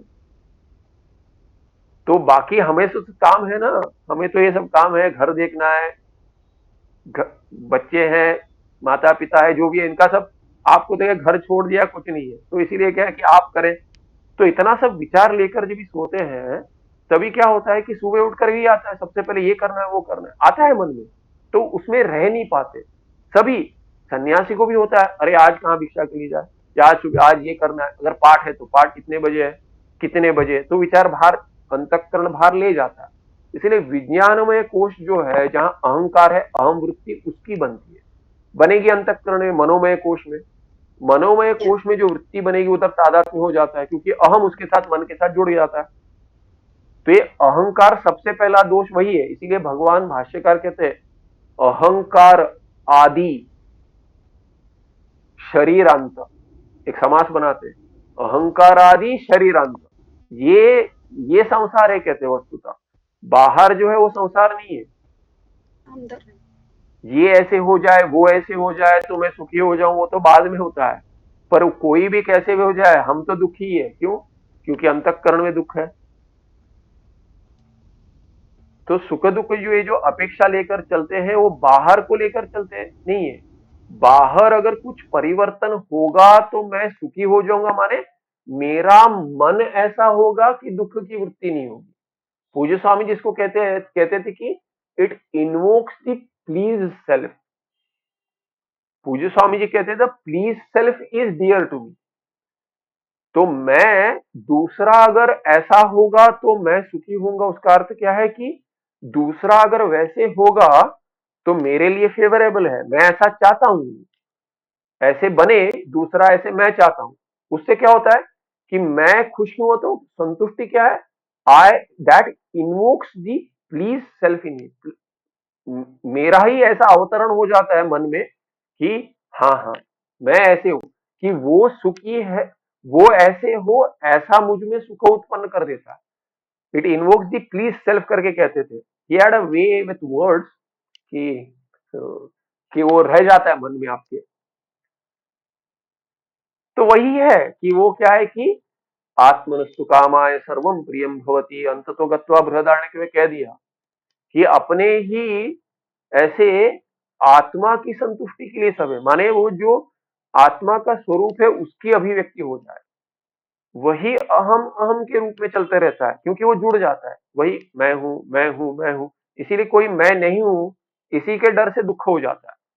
तो वो अहम अहंकार वृत्ति बनती रहती है, उसके साथ जुड़कर फिर भार जुड़ता है, फिर कोष, ऐसे जुड़ते जाता है। तो अभी जो कह रहे हैं अहम वृत्ति जो है, जब ये उसको समझेंगे, जो विज्ञानमय कोष है उसमें जो जुड़ गया वो कौन जुड़ गया? जो अविद्या में प्रतिबिंबित है वही जुड़ गया। वो पर अविद्या में विचार संभव नहीं है, अविद्या का विचार संभव है। पर जब भी विज्ञानमय कोष में विचार करते बुद्धि, वहां जुड़कर ही विचार करेंगे। अविद्या तो सुषुप्ति में है और जागृत में भी है, स्वप्न में भी है, पर सुषुप्ति में विचार संभव नहीं है। इसीलिए स्वप्न में विचार संभव है, फिर भी क्या है कि उसमें क्या है कि उतना विचार करने की योग्यता नहीं है हम में, स्वप्न में विचार करने की। अगर जागृत में संस्कार है तो थोड़ा स्वप्न में चला जाता है वो, पर उतनी छूट नहीं है जितने जागृत में, इसीलिए विचार तो जागृत में ही होगा। इसीलिए जब भी विज्ञानमय कोष के साथ जुड़ गए तभी विचार होगा, अविद्या का भी विचार तभी होगा। इसीलिए क्या है, अविद्या में जो प्रतिबिंबित चिदाभास है वस्तुतः, वही उसका विचार अंतःकरण में फलित होकर वहां चलेगा। तो तभी विचार करते हैं कि अंतःकरण में जब मैं जुड़ गया, यहाँ जो अहंकार वृत्ति बन रही है विज्ञानमय कोष में, वही वृत्ति कहाँ बनेगी? जुड़ गया मैं विज्ञानमय कोष के साथ, और वृत्ति बनेगी अंतःकरण में। अंतःकरण ही बुद्धि के रूप में काम करता है, मन के रूप में काम करता है। तो मन में वृत्ति बनती है, अंतःकरण में जो बुद्धि रूप में जो तादात्म्य बनकर अहंकार बन गया, अहम अहम, ऐसे मैं हूं मैं हूं मैं हूं मैं हूं, और मन में उसकी वृत्ति बनती है। अंतःकरण में ही मन का जो काम करता है उसमें वृत्ति बनती है, विचार करेगी बुद्धि, तादात्म्य उसके साथ हो गया विज्ञान में कोष बनकर बुद्धि के, और बुद्धि विचार करेगी मन में, विचार जो मन में वृत्ति बन गई। क्या वृत्ति बन गई? अहम अस्मि। ब्रह्म तो बाद में, अहम अस्मि। तो सूक्ष्म में जब भी मैं हूं, अरे सुषुप्ति से जो उठा था, प्लान करने से पहले मैं था, वो मैं हूं, मैं थी, मैं हूं, इसमें लिंग भेद हो गया, था थी। इसको भी छोड़कर मैं तो था, सुषुप्ति में थी, उसमें कोई कभी न स्त्रीलिंग था न पुल्लिंग था। तो वो सुषुप्ति में भी जो अहम था वहां विचार संभव नहीं था, उसका विचार मैं अभी कर रहा हूं। तो अहम अहम अहम ऐसे जो है अभी जो फलित, उसमें भी दो अंश है, एक ही विचार है अहम वृत्ति। इसमें क्या है? तो अहम वृत्ति का जो विचार करता है, विचार में तो बहुत सारी वृत्तियां हैं, पर अहम वृत्ति एक है, उसके बारे में विचार कर रहा हूं। तो प्रश्न उठा, अहम वृत्ति जो एक ही वृत्ति बन रही है, मैं कुछ और नहीं सोच रहा हूं, अहम अहम ऐसे ही है, जहां भी कुछ सोच रहा हूं उसमें अहम है। ये पहले ही बताया मैंने उदाहरण में, जहां भी प्रथम पुरुष वाक्य हो, मध्यम पुरुष हो वाक्य हो, विचार हो, या उत्तम पुरुष हो। उत्तम पुरुष में तो स्पष्ट है अहम तो है, बाकियों में भी अहम के बिना विचार नहीं संभव, वाक्य संभव नहीं, इसलिए अहम तो है उसमें। वो अहम जो है उसमें तीन अंश है, पहले कह दिया दो अंश है, चिदाभास है प्रतिबिंब, और बिंब है कूटस्थ चैतन्य या साक्षी। चिदाभास में दो अंश हो गए, अंतःकरण और चिदाभास प्रतिबिंब। तो कहते हैं जैसे अंतःकरण सहित चिदाभास का भान होता है, जब भी मैं विचार करता हूं कि अंतःकरण में मेरा प्रकाश हो रहा है, तो अंतःकरण में जो मेरा प्रकाश हो रहा है उसमें केवल प्रकाश दिख रहा है? नहीं, अंतःकरण में दिख रहा है। उसके लिए उदाहरण क्या है कि मुख दिख रहा है तो दर्पण के सहित दिख रहा है, बिना उसके मुख नहीं दिख रहा है। पर जो मुख दिख रहा है उसके आगे चलेंगे तो उनका जो भान हो रहा है, तो एक साथ मुझे मुख का भी भान हो रहा है कि नहीं? कभी मैं सोचता हूं दर्पण देखते समय कि उसमें जो मुख दिख रहा है वो भिन्न है मुझसे? नहीं, मेरे साथ ही भान होता है कि ये मुख है करके। इसीलिए तो यहाँ पे आप बिंदी लगाएंगे ना, जो कुमकुम चंदन लगाएंगे अपने पे लगाएंगे, उधर लगाएंगे, उधर क्यों नहीं लगाते दर्पण में? दर्पण तो भान हो रहा है, कोई नहीं कहता कि ये दर्पण नहीं है, दर्पण तो दिख रहा है। उसमें मुख भी दिख रहा है, पर उस मुख में आप चंदन नहीं लगा रहे, अपने में लगा रहे। हाँ, ये हो जाता है। अभी आप अगर पल्लू लगा, यार ये रख रहे हैं, अंगवस्त्र है, पल्लू कर रहे हैं, इस ओर है उस ओर है, उसमें हो जाता है, क्योंकि वो प्रतिबिंब है, वो हो जाता है। यहाँ इस कंधे पे इसमें ऐसे देखते हैं, तो यहाँ घिसते हैं कि यहाँ घिसते हैं, समझ में नहीं आता है। कभी वो भान ये हो जाता है, लेफ्ट राइट में थोड़ा हो जाता है, पर वो मुझसे भिन्न है करके तो नहीं सोचते ना कोई। वो बचपन में सिंह की कथा पढ़ते थे कि सिंह प्रतिबिंब देख कर आया, दूसरा सिंह आ गया, नदी में पानी पीने गया। वैसे नहीं है ना हमारी अवस्था। भगवान ने थोड़ी अधिक बुद्धि दी है, सिंह से, प्राणियों से अधिक बुद्धि दी है ना मनुष्य को। तो ये नहीं सोचते कि मुख भिन्न है मुझसे। क्या सोचते हैं कि वो मुख जो है वो मैं हूं, मेरा, मैं ही हूं सोचते हैं। मैंने अभी टेबल इस ओर से उस ओर कर दिया कि वहां कल ट्यूबलाइट का प्रकाश आ रहा था, आज आ रहा है सूर्य का। तो ठीक है, तो जो भी है, जितना दिख रहा हो, तो कोई बात कर रहा है कि दिखना चाहिए, बस ठीक है। तो क्या कहते हैं कि मुख जो दिख रहा है उसमें, वो तो मैं ही हूं करके अपने ऊपर चंदन लगाते हैं। तो बिना अपना भान हुए हो रहा है क्या वो? नहीं। पर दर्पण में ढूंढ रहे हैं क्या अपने आप को? नहीं ढूंढ रहे। कहाँ ढूंढ रहे? उससे भिन्न ही मैं हूं, इसीलिए दर्पण में नहीं लगा रहे। अरे ये मुख कहाँ पर है, ऐसे करते क्या, अरे वहां लगा देते हो, नहीं, अपने आप को ऐसे करके लगा देते कि स्पष्ट दिख जाए तो मैं चंदन लगा दूं। वैसे ही यहाँ पर जब ये विचार करते हैं कि चिदाभास में मेरा प्रतिबिंब हो रहा है, वो चिदाभासी प्रतिबिंब हो रहा है, मेरा ही प्रतिबिंब हो रहा है। वो चिदाभास जब ये प्रतिबिंबित तो हो रहा है, तभी अंतःकरण सहित ज्ञात है। ये अंतःकरण में प्रतिबिंबित ऐसे ही ज्ञात है। जो ये प्रक्रिया समझ आ गई उसको कह रहे हैं। वही शिष्य पूछ रहा है ना, उत्तम अधिकारी। वो फिर कहता है कि युगपद भान हो रहा है कि क्रम के बाद मुझे अपना भान हो रहा है साक्षी का। तो साक्षी बिंब जो है उसके बिना तो प्रतिबिंब नहीं होगा, इसलिए युगपथ ही भान हो रहा है। इसीलिए जो विचार कर रहे हैं चिदाभास में, वो विचार किसका है? वस्तुतः बिंब का ही है। क्योंकि बिना विषय बनाए आप विचार नहीं कर पा रहे, नहीं कर सकते, और वो विषय बन नहीं सकता। जो विषयी है वो विषय बन नहीं सकता। इसीलिए बृहदारण्यक में मंत्र आता है, येन सर्वमिदं विजानीयात् तत्केन विजानीयात्। जो जिसके द्वारा ज्ञात होता है, जो है उसके द्वारा, साक्षी के द्वारा ही सब ज्ञात होता है। जिसके कारण जान, साक्षी के द्वारा नहीं, तो साक्षी के चलते साक्षी होता है, इसीलिए ही सब साक्ष्य ज्ञात होता है। तो जिसके बिना ज्ञान संभव नहीं है, जो जिसको ज्ञान हो रहा है, जिसके चलते ज्ञान हो रहा है, जिसके चलते प्रतिबिंब हो रहा है, जिसके चलते प्रकाशित हो रहा है, उसको किसके द्वारा जानेंगे? है ही नहीं, कोई साधन है नहीं। मैं अपने आप को प्रत्यक्ष देखना चाहता हूं, ये संभव नहीं है। जैसे आंख, मैं अपने आंख को देखना चाहता हूं, दर्पण तो चाहिए ही चाहिए। कुछ भी करके मैं अपने आप को देखने के लिए दर्पण चाहिए ही चाहिए। कुछ तो रिफ्लेक्टिव मीडियम होना चाहिए जहां मैं अगर मैं कहूंगा मैं आंख को सीधे अपने आप को देखना चाहता हूं, तो काना बन के करते हैं कि मैं अपने आप को देख रहा हूं। ये नाक दिखती है, आंख नहीं दिखती। दोनों आंखों को यहां ले आएंगे आप नाक की ओर, तो भी क्या होगा? कोई मुद्रा लग जाएगी, नाक दिख जाएगा पर आंख नहीं दिखेगी।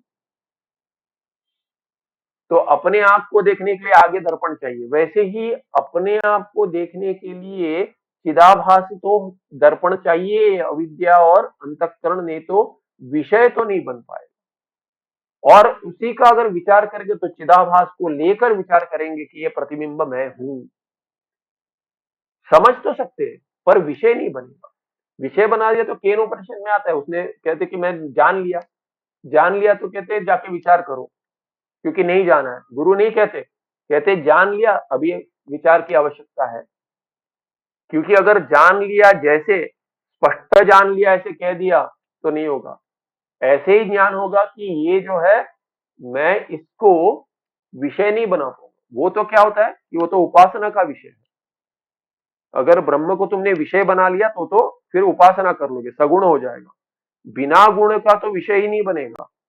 गुण को लेकर ही विषय बनेगा। निर्गुण विषय कैसे बनेगा? विचार के द्वारा ही बनेगा, विचार के द्वारा बनेगा कि हाँ ये सगुण जो है वो निर्गुण से भिन्न नहीं है। वैसे यहाँ कहते हैं इसलिए साक्षी जो है प्रकाशित करता है, वो साक्षी स्वयं वृत्ति का विषय नहीं बनता। अगर बनाएंगे तो साक्षी ये साक्षी करके करेंगे विचार, तो जो साक्षी को विषय बना रहा है वो तो भिन्न हो गया, वो साक्षी उससे भिन्न हो गया, वो साक्ष्य बन जाएगा। इसीलिए मैंने वो पहला बार उदाहरण दिया, जप कर रहा अगर मैं हूं तब तक ठीक है, पर ये मैं जप कर रहा हूं ऐसे जान लिया तो जप करने वाला मुझसे भिन्न हो गया, वो साक्ष्य है, मैं नहीं हूं। साक्षी जप नहीं कर रहा है वस्तुतः, साक्षी जानता है कि मैं जप कर रहा हूं, वो मैं चिदाभास हूं। ठीक है, अभी समझे सुभाषिष जी? ठीक है, चलिए तो अभी यहाँ रुक जाते हैं। ये अगले पाठ में आत्मा अपि तादृशमेव खलु महोदय? किं तत् कः प्रश्नः? आत्मा अपि साक्षीव तिष्ठति, कार्यं न करोति एव खलु? एतदेव उक्तं मया, कूटस्थ इत्यनेन किं ज्ञायते? कूटस्थशब्दः इति आत्मा इति पर्यायवाचकशब्दः। कूटस्थः, चैतन्य, सच्चिदानन्दः इत्यनेन आत्मा एव उच्यते। स्पष्टं खलु? कूटस्थः एव। कूटस्थ, कूटवत् तिष्ठति इति आत्मा कूटस्थ इत्युच्यते। कूटस्थ इत्यस्य शब्दस्य मुख्यार्थः आत्मा एव। आमाम्। अस्तु। सुखं नित्यं सत्प्रकाशं व्यापकं नान्यं अधिष्ठानं बुद्धिबोध्यं बुद्धेर्दृश्यते वेदान्तवेद्यं प्रत्यक्परं तदेवान्नमस्तु निश्चितामतिः। नमस्ते, धन्यवादः। धन्यवादः स्वामीजी, शुभदिनम्।